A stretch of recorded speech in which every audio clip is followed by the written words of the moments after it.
ETF index mutual funds నేర్చుకుని stock మార్కెట్లో రాణించాలనుకుంటున్నారా? వెంటనే ఈ నెంబర్కి కాల్ చేయండి.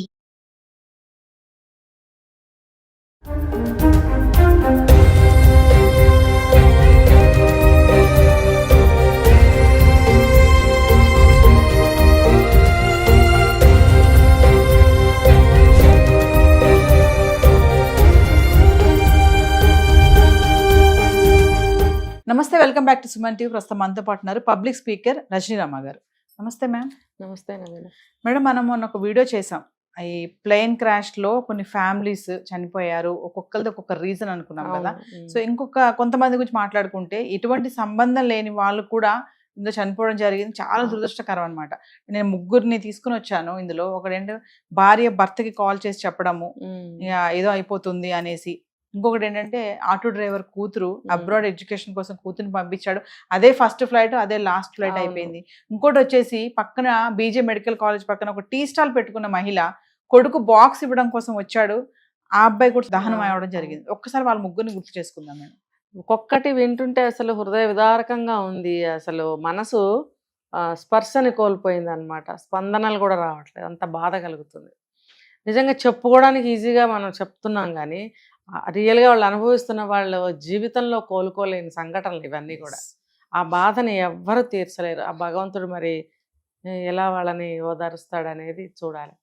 అయితే ఆ అమ్మాయి చదువు హైయర్ స్టడీస్ కోసం, ఆటో డ్రైవర్ కూతురు, ఆటో డ్రైవర్ పాపం అందరికీ కూడా ఎదగాలని ఉంటుంది కదా.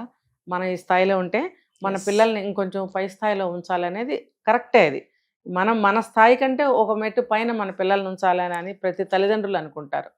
ఇప్పుడు అందరూ బాగా చదువుకున్న వాళ్ళు, ఉద్యోగం చేసేవాళ్ళే పిల్లల్ని పంపాలా, మేము పంపిస్తాము అన్న ఆశలతోటి వాళ్ళు ఉండి పాపం పిల్లలని ముందుకు తీసుకెళ్తున్నారు. ఆ అమ్మాయి కూడా అసలు బాగా చదువుకునే అమ్మాయి, మంచి ర్యాంక్స్ వస్తాయంట. ముగ్గురు ఆడపిల్లలు అనుకుంటా వాళ్ళు. ఈ అమ్మాయి ఒక అమ్మాయి మరి బాగా చదువుతుంది కదా, చదివిద్దామని చెప్పి లోన్ కూడా తీసుకుని అన్ని ఏర్పాట్లు చేసి ఫ్లైట్ ఎక్కిస్తే ఇలా జరిగింది. ఇంజనీరింగ్ టెక్నాలజీలో మాస్టర్స్ చేయడానికి బ్రిటన్ యూనివర్సిటీలో సీట్ వచ్చింది. అమరాజ్ ఎంత గ్రేట్ కదా అది. ఇక్కడ ఒక ఆడపిల్ల, ఇక్కడ ఒక నార్మల్ లైఫ్, వాళ్ళకి ఇలాంటివి ఎప్పుడు కూడా చూసి ఉండరు. ఎలా ఉంటుందని ఊహకు కూడా అందని విషయాల్లోకి తను వెళ్తున్నాను అని అంటే ఎంత ఎగ్జైటింగ్గా, ఎంత నర్వస్గా, ఎంత హ్యాపీగా, అన్ని రకరకాల భావాలతో ఉంటుంది ఆ సిచ్యువేషన్లో ఆ అమ్మాయి మనసు. పాపం ఎంతో ఒక పక్కన వెళ్తున్నామని ఆనందం. మరి నిజంగా మీరు అన్నట్టు అదే ఫస్ట్ లాస్ట్ అయింది. ఇంకా ఫ్లైట్ బయలుదేరింది అంతే. అంటే బహుశా నేను ఎగిరాను అన్న ఫీలింగ్లోనే ఆ అమ్మాయి ఆత్మ ఉంటుంది ఇప్పటికి కూడా.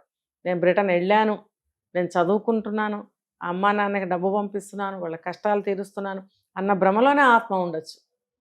కోరికలు తీరకుండానే ఇదైతే అంటారు కదా. పాపం ఈ అమ్మాయి నిజంగా చాలా బాధాకరమైన విషయం. ఇప్పుడు తండ్రికి ఏమో అప్పులయ్యాయి, తర్వాత ఒక పిల్లని కోల్పోయామే అని ఎంత బాధ ఉంటుంది కదా వాళ్ళకి. ఎంతో ఈ అమ్మాయి బాగా చదువుకునే అమ్మాయి అయినప్పుడు ఇంకా బాగా చదువుకుని ఇంకా మంచి ప్లేస్కి వెళ్ళాలని ఎన్నో కలలుగా అంటారు. నిజంగా ఆ ఊపుతో వెళ్ళిన వాళ్ళు తక్కువ మంది ఉంటారు. చదువు కోసమే, బాగా చదవాలి, ఇంకా ఒక ప్లేస్లో మనం ఉండాలి అనుకునే వాళ్ళు చాలా తక్కువ.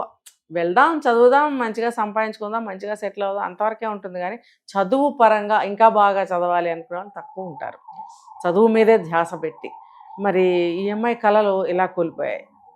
భగవంతుడు మరి ఎందుకు ఇలా చేశాడు అనే సమాధానం దొరకట్లేదు. చాలా ఇప్పుడు ఆ తల్లిదండ్రులు ఎంత ఏడుస్తారు కదా. పోనీ వెళితే బ్రిటన్ వెళ్ళిపోయి చదువుకుంటుంటే అక్కడ ఏమన్నా అవుతుంటే అది వేరే విషయం.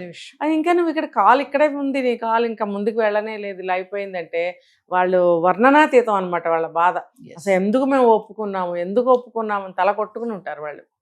మరి ఇంకా అలా చూసుకుంటే ఇంకొక ఆవిడ యాస్మిన్ అనే ఆవిడ భర్తకి ఫోన్ టేక్ ఆఫ్ అయ్యే సమయం వరకు ఫ్లైట్లో ఎయిర్ హోస్టెస్ చెప్తూ ఉంటారు, మీరు ఫ్లైట్ మోడ్లో పెట్టండి ఫోన్స్, బెల్ట్ వేసుకోండి అని.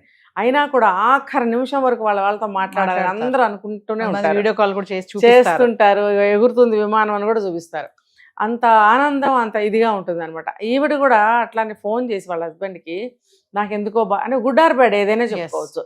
మరి ఆయనకి ఫోన్ చేసి నాకు ఇక్కడ అట్మాస్ఫియర్ నచ్చట్లేదు, ఇదేదో ప్రమాదం జరుగుతున్నట్టుంది అని ఆవిడ భావాలేవో ఆవిడ పంచుకున్నారు. అంటే సిక్స్త్ సెన్స్ ఆవిడకి చెప్పింది, ఇదేదో అవ్వబోతుంది. ఇప్పుడు కొంతమంది జ్యోతిష్యులు కూడా ముందుకు వచ్చి చెప్తున్నారు, నేను అప్పుడే చెప్పాను ఇలా అవుతుందని, కమింగ్ డేస్లో ఇంకొక నెల రోజుల్లోనో ఎన్ని రోజుల్లోనో ఇంకొక క్రాష్ జరిగే అవకాశం ఉందని కొంతమంది చెప్తున్నారు.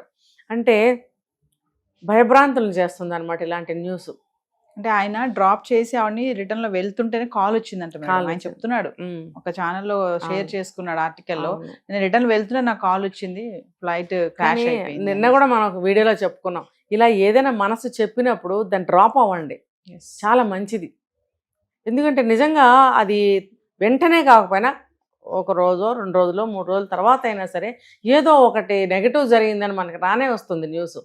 సో మనం అది మానుకోవడం అనేది మంచిది. పాపం ఆవిడకి అలా అనిపించినప్పుడు దిగొచ్చేసినా బాగుండేది. Yes. కానీ ఆవిడ ఎవరైనా ఆలోచించేది ఏంటి, ఇది ఇంటర్నేషనల్ ట్రావెలింగ్, వెళ్ళాలి, తర్వాత ఇంత ఖర్చు పెట్టి టికెట్ తీసుకున్నాము అమ్మో దిగిపోతే ఎలాగా కదా, 2 Waste నష్టాలు అయిపోతుంది. కదా, లాంగ్ జర్నీ వెళ్ళాల్సిన అవసరం ఉంది, రెండోది ఇంత ఖర్చు పెట్టి టికెట్ తీసుకుంటాం, రాను పోను కూడా తీసుకోవాలి, Yes. ఒకవేళ విజిటర్స్ వీసా మీద వెళ్తే కనుక అంత డబ్బు వేస్ట్ అవుతుంది అన్న ఒక ఆశతోటే పాపం వాళ్ళు ముందుకు వెళ్ళటం జరుగుతుంది.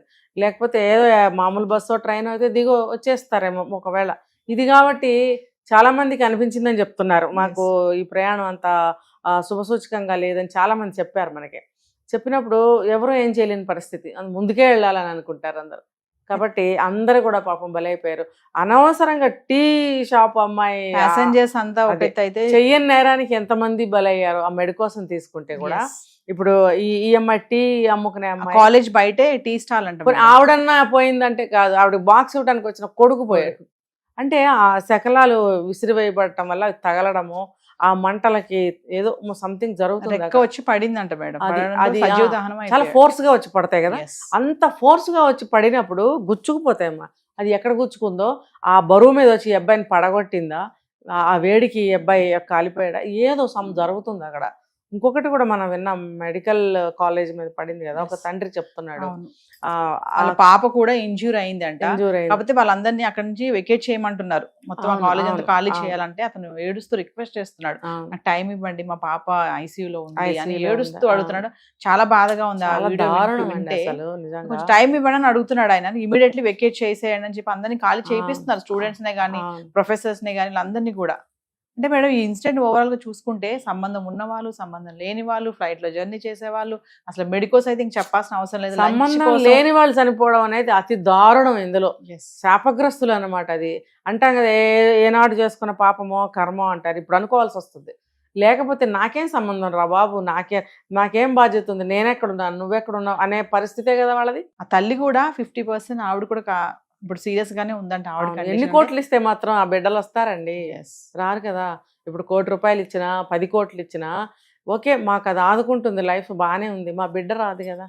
విక్టిమ్స్ అంటున్నారు మేడం, ఎవరైతే హోల్డర్స్ ఉంటారో ఇస్తున్నారు మాకు ఎక్స్గ్రీషియా, ఇట్స్ ఓకే, టాటా వాళ్ళు కూడా ఇస్తున్నారు, కాకపోతే మాకు మనిషి రాడు కదా, మీరు డబ్బు ఇస్తే మాత్రం నా భర్త వస్తాడా, నా కొడుకు వస్తాడా, నా తల్లి వస్తుందా, నా భార్య వస్తుందా అని చెప్పి ప్రశ్నిస్తున్నారు అందరూ రేపు కూడా. పెద్ద వయసులో ఆదుకోవాల్సిన పిల్లలు లేనప్పుడు డబ్బు ఎంతవరకు ఆదుకుంటుందంటే, మన కాళ్ళు చేతులు ఆడినంత వరకు డబ్బు మనకి ఉపయోగపడుతుంది, డబ్బు మన ఆదుకుంటుంది. Yes. కాలు చేయి ఆడని పరిస్థితుల్లో ఎంత డబ్బు ఇచ్చినా కూడా ఒక మనిషి కావాలండి, Yes. ఒక మనిషి కంపల్సరిగా కావాలి. వాళ్ళని వాళ్ళు కోల్పోయారు.